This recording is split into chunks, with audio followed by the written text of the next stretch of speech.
Halo, Assalamualaikum anak-anak. Bagaimana kabarmu hari ini?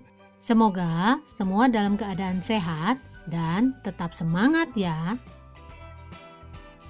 Anak-anak, pada pertemuan sebelumnya kita telah membahas kedatangan bangsa-bangsa barat ke Indonesia.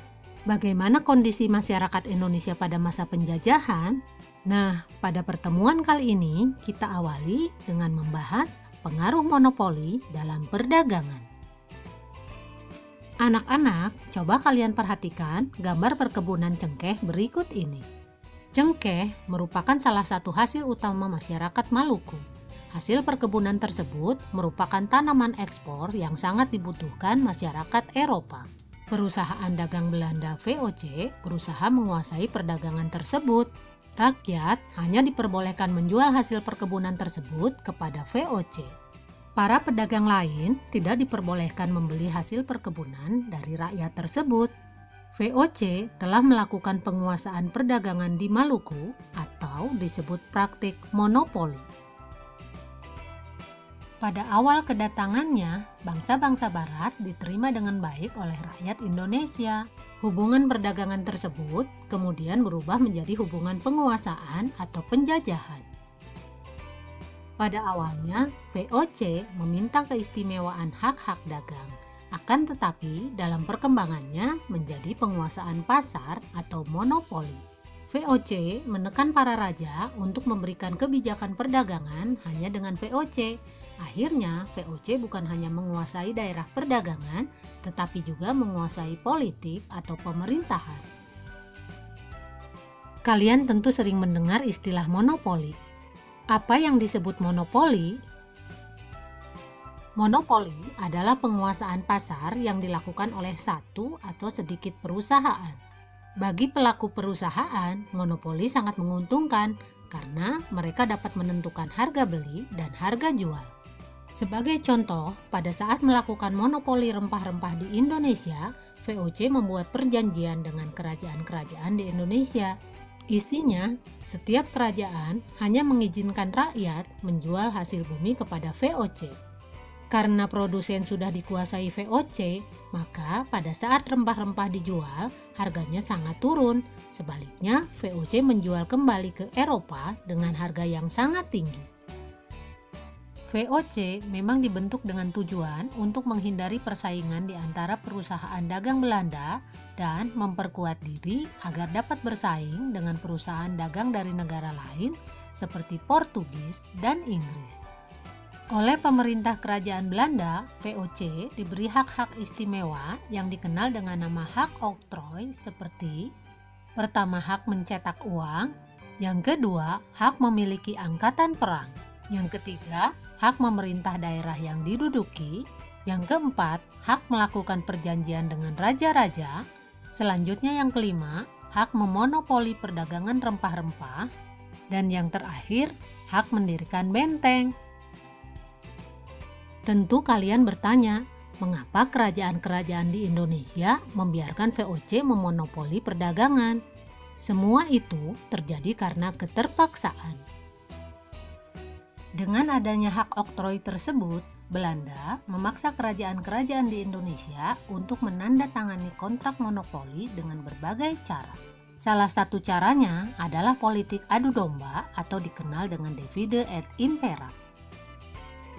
Dengan politik adu domba, Belanda berharap akan terjadi permusuhan antar kerajaan di Indonesia. Pada saat terjadi perang antar kerajaan, Belanda mendukung salah satu kerajaan yang sedang berperang.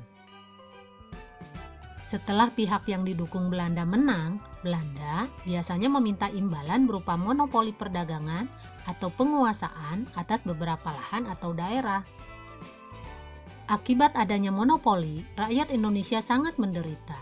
Dengan adanya monopoli, rakyat tidak memiliki kebebasan menjual hasil bumi mereka. Mereka terpaksa menjual hasil bumi kepada VOC. VOC dengan kekuasaannya membeli hasil bumi rakyat Indonesia dengan harga yang sangat rendah. Padahal, apabila rakyat menjual kepada pedagang lain, harganya bisa jauh lebih tinggi. Untuk meluaskan kekuasaan, VOC mempersiapkan penguasaan dengan cara perang atau militer. Beberapa gubernur jenderal seperti Antonio van Diemen, Johan Matsuyker, Rijklof van Guns, Cornelis Jenson Spilman merupakan tokoh-tokoh peletak dasar politik ekspansi VOC. VOC mengalami kebangkrutan pada akhir abad 18. Korupsi dan manajemen perusahaan yang kurang baik menjadi penyebab utama kebangkrutan VOC. Akhirnya, tanggal 13 Desember 1799, VOC dibubarkan. Mulai tanggal 1 Januari 1800, Indonesia menjadi jajahan pemerintahan Belanda atau sering disebut masa pemerintahan Hindia Belanda. Berikut ini kebijakan-kebijakan VOC yang diterapkan di Indonesia. Pertama, menguasai pelabuhan-pelabuhan dan mendirikan benteng untuk melaksanakan monopoli perdagangan. Yang kedua, melaksanakan politik divide et impera dalam rangka untuk menguasai kerajaan-kerajaan di Indonesia. Yang ketiga, untuk memperkuat kedudukannya, perlu mengangkat seorang gubernur jenderal. Yang keempat, melaksanakan sepenuhnya hak oktroy yang diberikan pemerintah Belanda. Yang kelima, membangun pangkalan atau markas VOC yang semula di Banten dan Ambon dipindah ke Jayakarta atau Batavia. Yang keenam, melaksanakan pelayaran Hongi. Yang ketujuh, adanya hak ekstirpasi, yaitu hak untuk membinasakan tanaman rempah-rempah yang melebihi ketentuan. Dan yang terakhir, adanya penyerahan wajib dan Prianger Stelsel. Sementara pengaruh kebijakan VOC bagi rakyat Indonesia, yang pertama, kekuasaan raja menjadi berkurang atau bahkan didominasi secara keseluruhan oleh VOC. Yang kedua, wilayah kerajaan terpecah belah dengan melahirkan kerajaan dan penguasa baru di bawah kendali VOC. Yang ketiga, hak oktroy VOC membuat masyarakat Indonesia menjadi miskin dan menderita. Yang keempat, rakyat Indonesia mengenal ekonomi uang, mengenal sistem pertahanan benteng, etika perjanjian, dan prajurit bersenjata modern. Yang kelima, pelayaran Hongi dapat dikatakan sebagai suatu perampasan, perampokan, perbudakan, dan pembunuhan. Dan yang terakhir, hak ekstirpasi bagi rakyat merupakan ancaman matinya suatu harapan atau sumber penghasilan yang bisa berlebih.